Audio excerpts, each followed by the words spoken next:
கிடையாது. அடிஸ்டாங்கான காதல் சாகாதது, அது நாங்காக என்றும் போகாதது.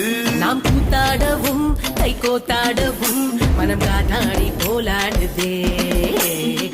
60 ஆயிடுச்சு, மணிவிட முடிஞ்சிடுச்சு, ஆனாலும் லவ் ஜோடிதான்.